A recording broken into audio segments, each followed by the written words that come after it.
Shalom buat semua saudara yang hari ini sedang mengikuti ibadah online. Saya percaya dimanapun kita berada, Tuhan itu tidak pernah terbatas oleh ruang dan waktu. Buat semua jemaat eklesia di mana saja berada, tetaplah bersuka cita karena Tuhan kita baik. Iya, hari ini saya diberi tema tentang keluarga yang hidup dalam persatuan, keluarga yang rukun bersama itu pasti menang atas krisis. Iya. Bulan-bulan ini masih ada dalam bulan keluarga dan kita semua akan sama-sama belajar. Mengapa saudara? Karena memang ya beberapa negara setelah mengalami lockdown karena persoalan pandemi virus corona ini, terjadi tingkat perceraian yang sangat tinggi, bahkan kekerasan dalam rumah tangga itu naik drastis. Kenapa? Karena ternyata krisis itu bisa memacu keharmonisan rumah tangga itu bisa terganggu. Nah, hari ini kita akan sama-sama belajar dan saya percaya Tuhan pasti memberkati orang yang mau belajar dan berubah. Saudara, kita harus menyadari dulu pertama kali bahwa keluarga itu adalah miniatur kerajaan Allah di bumi. Dan karena itu kita harus sama-sama tahu bahwa keluarga itu menjadi sasaran tembaknya iblis. Mengapa?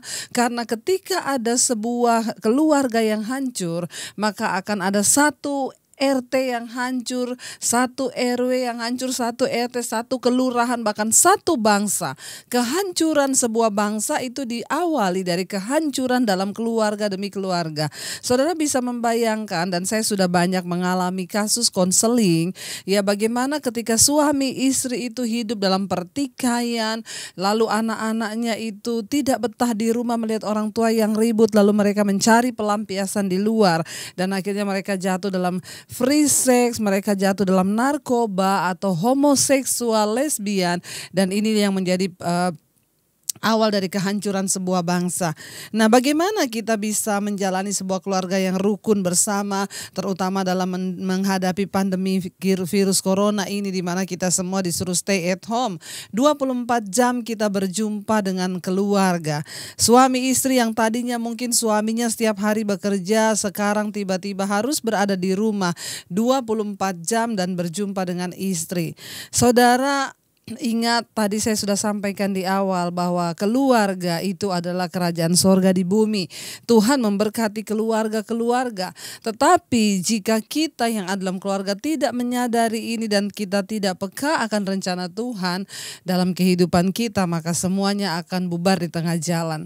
Saya bersyukur ketika saya mau membangun sebuah rumah tangga itu saya sudah bertobat dan memang saya sudah ada di dalam Tuhan.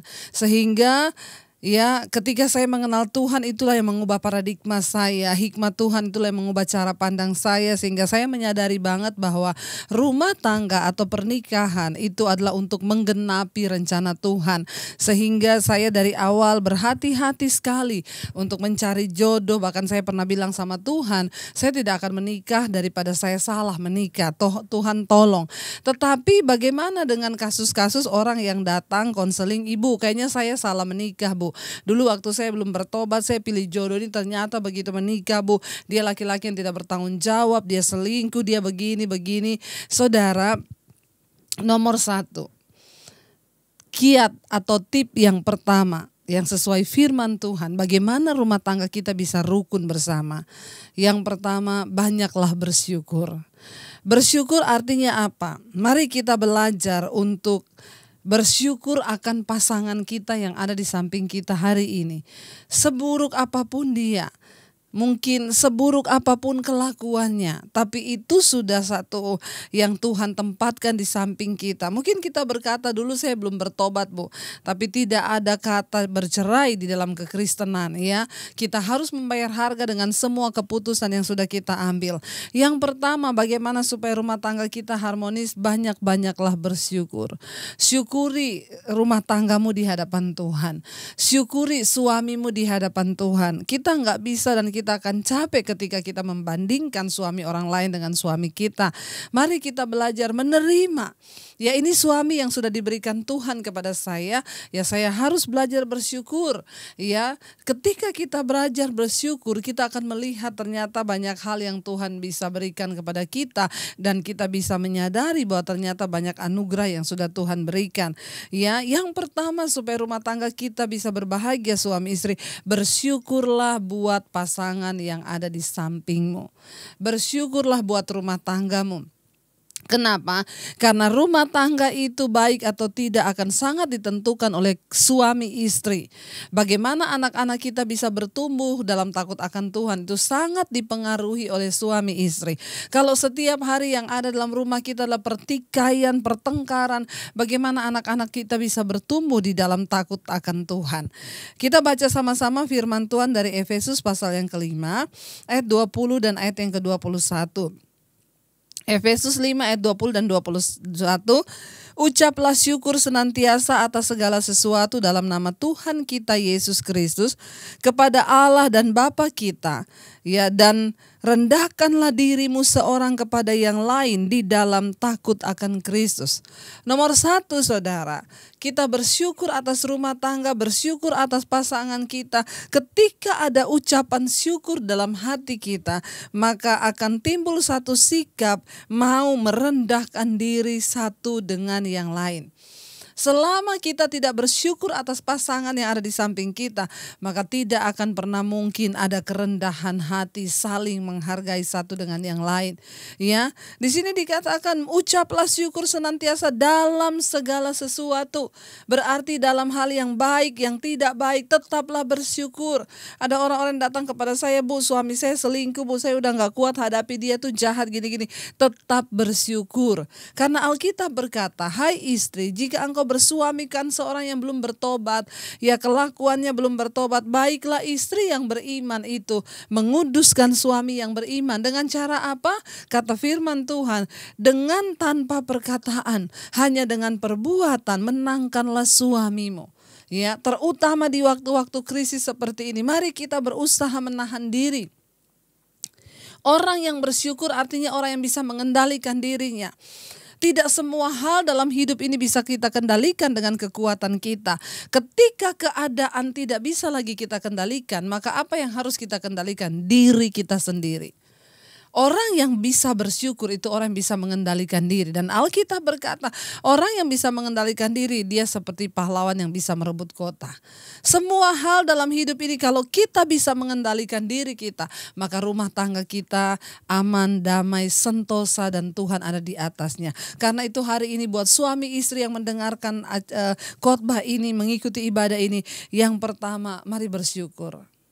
Duduk di kaki Tuhan dan berkata, Tuhan, aku bersyukur buat rumah tanggaku.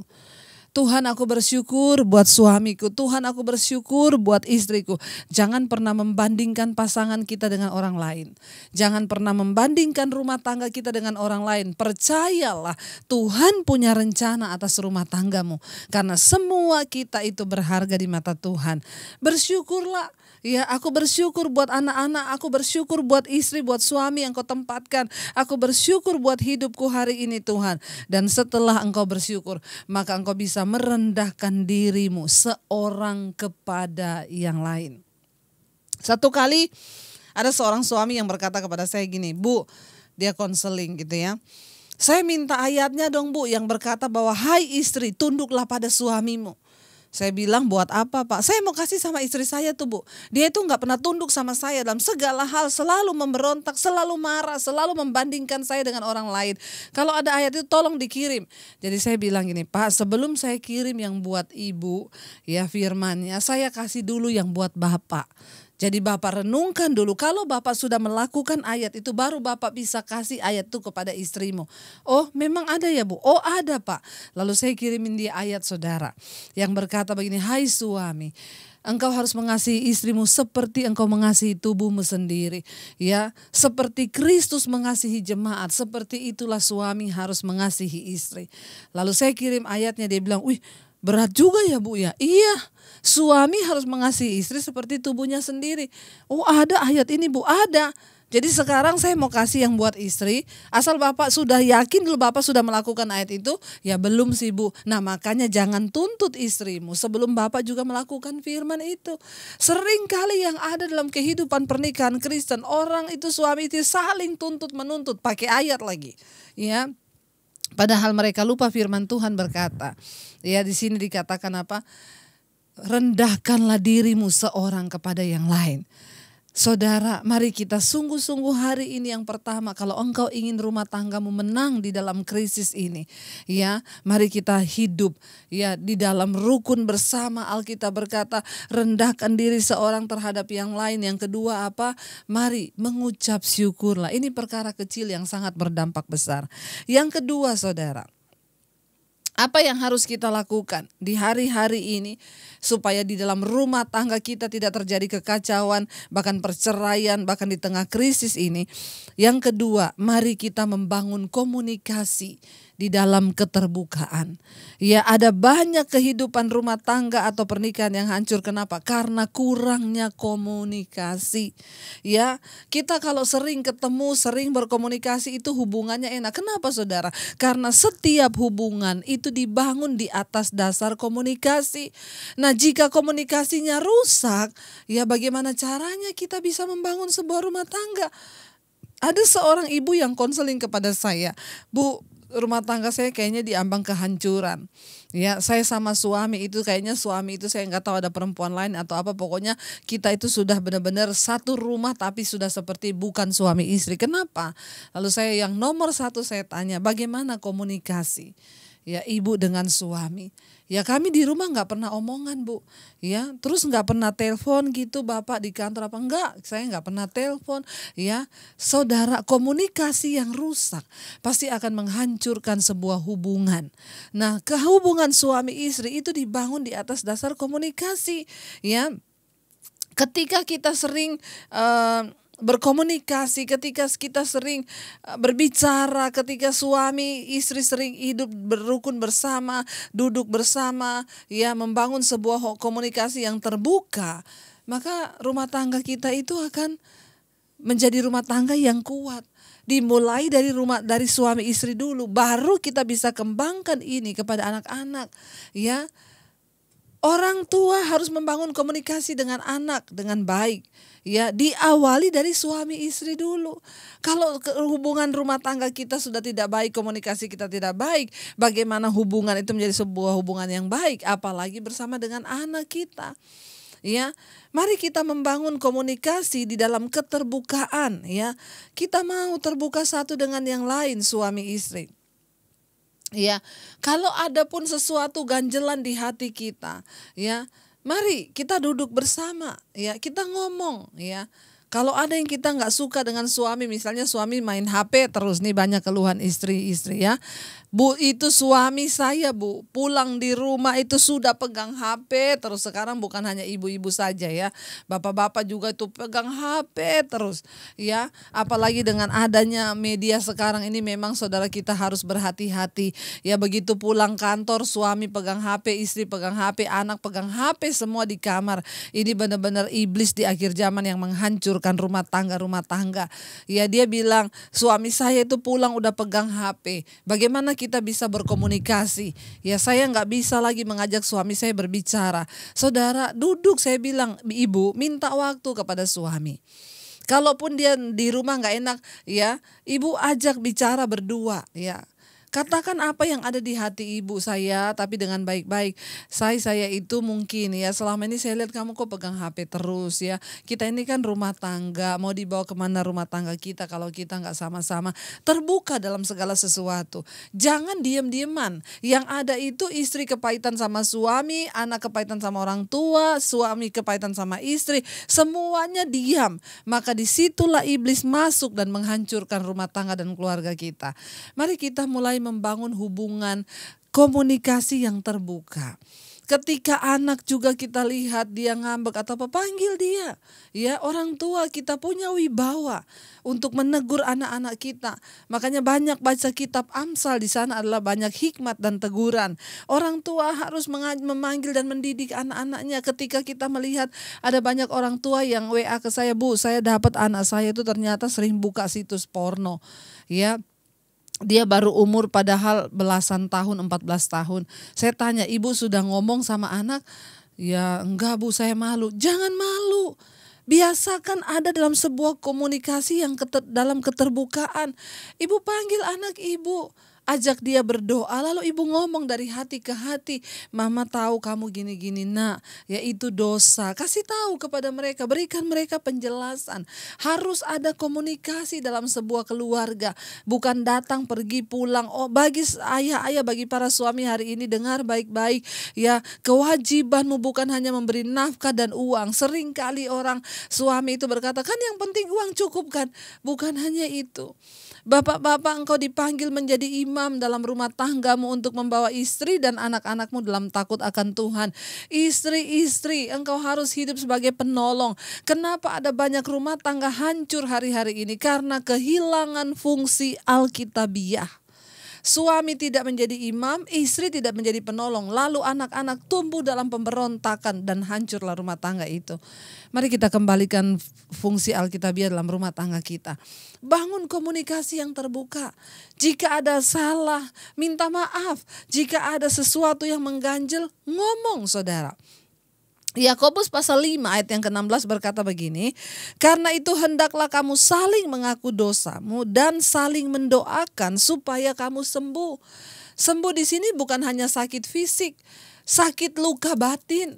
Ya, tertekan, kecewa. Ketika tidak ada keterbukaan, maka yang ada itu menumpuk dan akhirnya kita dibawa di dalam ya kehancuran yang semakin hari semakin luar biasa. Dulu saya juga ternyata ketika saya menikah dengan suami saya berjumpa suami saya di gereja. Ya, tapi ada satu kesalahan dari masa lalu yang akhirnya membuat ya itu saya bawa terus saudara, dan akhirnya dalam rumah tangga itu kami awalnya tidak harmonis.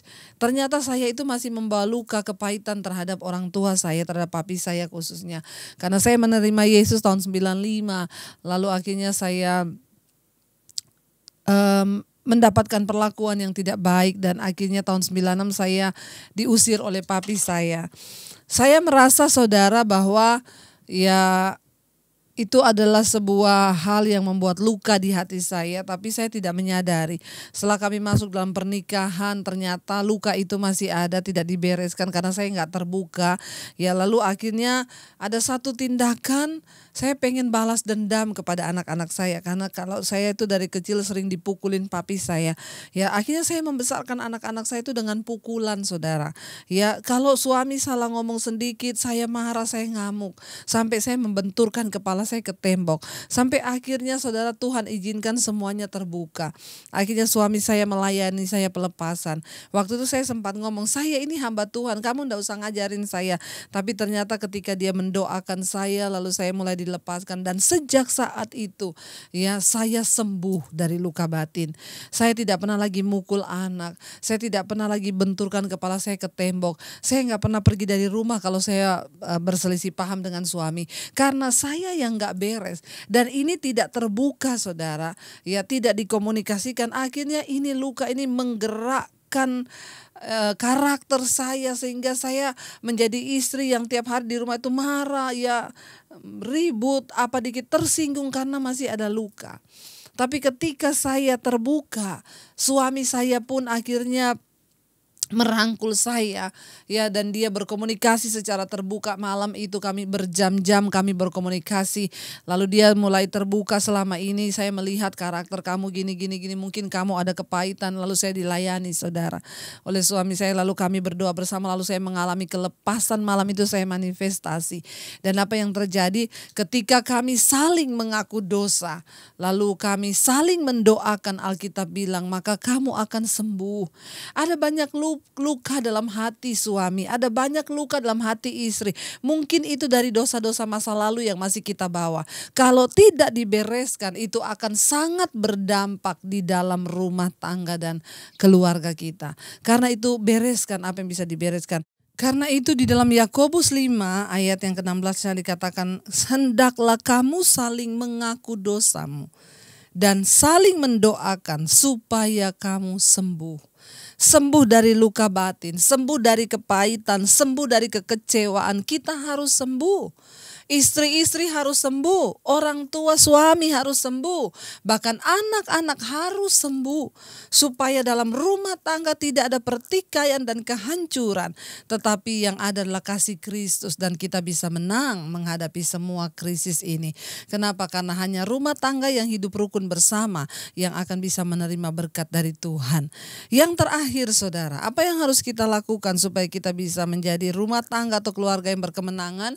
Tidak ada pilihan lain bagi kita selain dipulihkan rumah tangga kita dan kita bisa menghadapi krisis ini dengan satu kesatuan, karena Alkitab berkata, di mana orang hidup rukun bersama, kesanalah berkat Tuhan diperintahkan. Kenapa kita harus hidup rukun bersama? Ya, karena supaya kita diberkati bahkan di tengah krisis seperti ini, Tuhan sanggup memberkati kita. Yang terakhir ya, saya pengen kita semua sungguh-sungguh melakukan ini supaya kita mengalami berkat Tuhan. Ulangan pasal yang ke-6 ayat yang ke-5. Bagi para suami istri, bagi para orang tua, kita harus sungguh-sungguh melakukan ini supaya rumah tangga kita berbahagia. Ulangan 6 ayat yang ke-5. Kasihilah Tuhan Allahmu dengan segenap hatimu dan dengan segenap jiwamu dan dengan segenap kekuatanmu. Apa yang kuperintahkan kepadamu pada hari ini haruslah engkau memperhatikan. Haruslah engkau mengajarkannya berulang-ulang kepada anak-anakmu dan membicarakannya apabila engkau duduk di rumahmu, apabila engkau sedang dalam perjalanan, apabila engkau berbaring dan apabila engkau bangun. Tuhan berkata, ya, ingat apa yang sudah diajarkan Tuhan kepada bangsa Israel. Kasihilah Tuhan Allahmu dengan segenap hatimu dan dengan segenap jiwa dan dengan segenap kekuatanmu. Dan Tuhan berfirman kepada bangsa Israel, apa yang sudah kuperintahkan kepadamu hari ini, haruslah engkau mengajarkannya berulang-ulang kepada anak-anakmu. Ketika engkau duduk bersama, ketika engkau dalam perjalanan, ketika engkau berbaring, ketika engkau tidur. Ini adalah gambaran sebuah rumah tangga yang harmonis, saudara. Kenapa? Duduk bersama mungkin di meja makan, berbaring sama-sama anak-anak, di dalam perjalanan sama-sama satu mobil, ya, seorang ayah atau ibu harus mengajarkan berulang-ulang. Ketika engkau bangun atau engkau berbaring, ini bicara satu gambaran keluarga yang harmonis ini. Mereka bisa duduk bersama. Zaman sekarang mana ada keluarga duduk bersama, apalagi yang rumahnya besar-besar, satu orang kamar satu. Ya, sekarang semua nggak ada yang nonton TV di ruang nonton keluarga. Semua sudah ada TV masing-masing di dalam kamar. Ya, tanpa kita sadari individualisme itu sudah dimulai dari rumah tangga kita. Begitu pulang anak masuk kamar, suami masuk kamar, semua masuk kamar, klek, tutup pintu. Kita nggak pernah ketemu lagi. Padahal ayat ini berkata kita harus mengajarkan firman Tuhan kepada siapa? Kepada anak-anak kita. Waktu kita duduk bersama. Ya, meja makan adalah tempat duduk bersama yang paling baik untuk kita bisa share firman Tuhan. Ya, yang tidak punya meja makan bisa duduk bersama di lantai. Yang penting ada bersama-sama. Dengan stay at home selama ini, saudara, saya banyak melihat orang-orang yang merespon secara positif. Mereka dipulihkan rumah tangganya, ya, mereka dikuatkan rumah tangganya. Mereka membangun mesbah-mesbah doa. Tetapi orang yang tidak berespon positif kepada firman Tuhan, rumah tangga hancur berantakan. Saudara, hari ini firman mengingatkan, mari sebagai orang tua, ajarkan pada anak-anakmu. Kasihi Tuhan Allahmu dengan segenap hati, segenap jiwa, segenap kekuatan. Tapi saya mau ngomong, hanya orang tua yang juga melakukan firman yang bisa mengajarkan ini kepada anak. Kenapa? Kalau kita tidak menjadi pelaku firman, maka perkataan kita tidak akan berkuasa mengubahkan anak-anak kita. Dengar baik-baik. Mengapa saudara? Karena perbuatan, keteladanan kita itu berbicara lebih keras daripada perkataan kita. Mari kita bertobat dari diri kita terlebih dahulu. Jika ada yang harus kita bereskan, bereskan.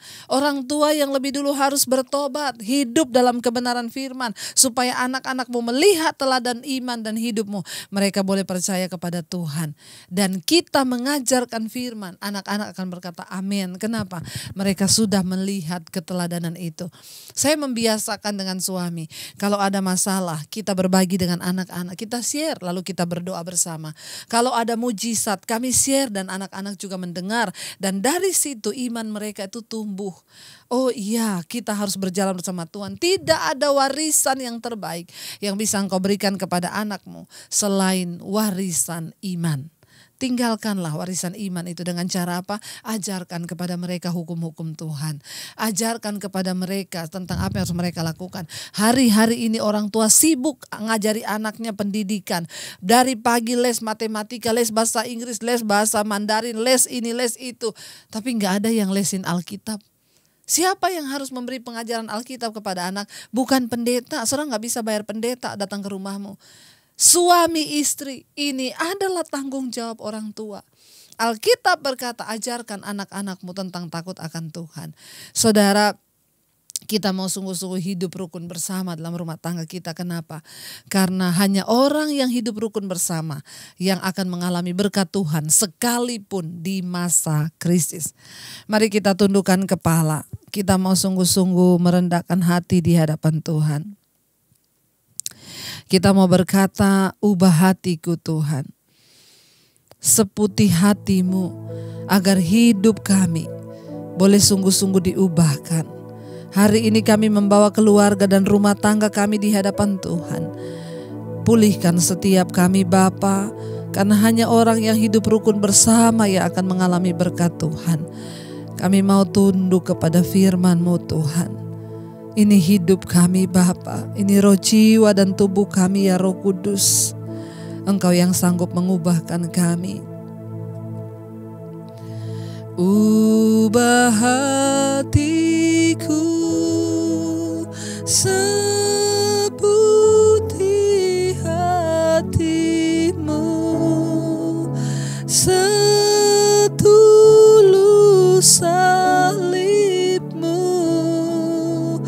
kasih-Mu Tuhan, biar mataku seperti mata-Mu, pancarkan kasih-Mu, ku mau jadi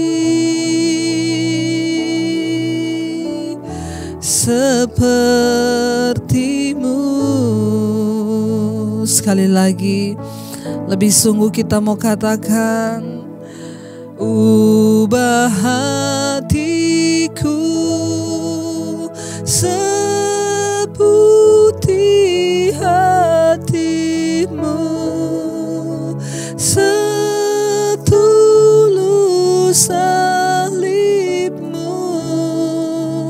kasih-Mu Tuhan,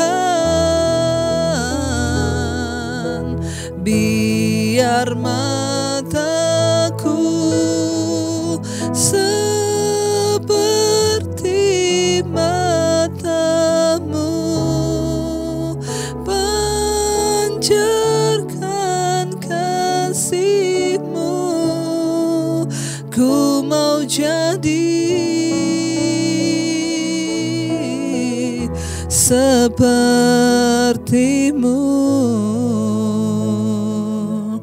Kami berdoa Bapa, ubah setiap kami Tuhan dalam rumah tangga kami. Sebagai istri, jadikan kami penolong yang sepadan bagi suami dan anak-anak. Sebagai suami, jadikan kami imam yang benar, yang berdiri, membawa istri dan anak-anak dalam takut akan Tuhan. Sebagai anak-anak, ajarkan kami Tuhan untuk menjadi anak-anak yang taat dan tunduk kepada orang tua, terutama kepada Tuhan. Terima kasih Bapa, kami membawa keluarga kami ke hadapan Tuhan hari ini. Biar kesembuhan terjadi, luka batin, kekecewaan, amarah, kebencian, semuanya kami mau bereskan di hadapan Tuhan, supaya kami bisa rukun bersama dan diberkati oleh Tuhan. Kami tahu hanya keluarga yang hidup rukun bersama yang akan mengalami berkat Tuhan, yang akan mengalami kasih Tuhan. Karena itu kami mau melakukannya Bapa. Ajar kami bersyukur atas pasangan hidup kami. Ajar kami membangun komunikasi yang terbuka satu dengan yang lain. Dan ajar kami yang terutama sebagai orang tua mengajarkan anak-anak kami takut akan Tuhan. Berkati setiap mereka Bapa yang sungguh-sungguh mendengar. Mari saudara, suami, istri, anak-anak boleh bergandengan tangan. Hamba berdoa untuk setiap mereka, keluarga demi keluarga yang hari ini bergandengan tangan. Tuhan lawat, Tuhan jamah, berikan pemulihan-Mu atas keluarga-keluarga Bapa, supaya terjadi hujan pertobatan dan kami boleh mengalami pemulihan serta berkat-berkat-Mu dalam hidup kami. Damai sejahtera, sukacita turun atas kehidupan kami. Terima kasih Bapa, dalam nama Tuhan Yesus kami percaya kami dipulihkan oleh Tuhan. Haleluya, amin. Tuhan memberkati. Jika Anda diberkati dengan channel saya, jangan lupa tekan tombol subscribe, dan jangan lupa like, share, dan komen, dan jangan lupa untuk mengklik tombol lonceng di bawah ini supaya Anda mendapatkan pemberitahuan setiap kali saya mengupload video-video yang baru. Jangan takut karena gratis. Tuhan memberkati. Bila ku bersamamu, bila ku di dalammu, bila kau di pihakku, siapa lawanku? Di dalam dunia ini tiada sepertimu, tiada ku takut untuk selamanya. Bila ku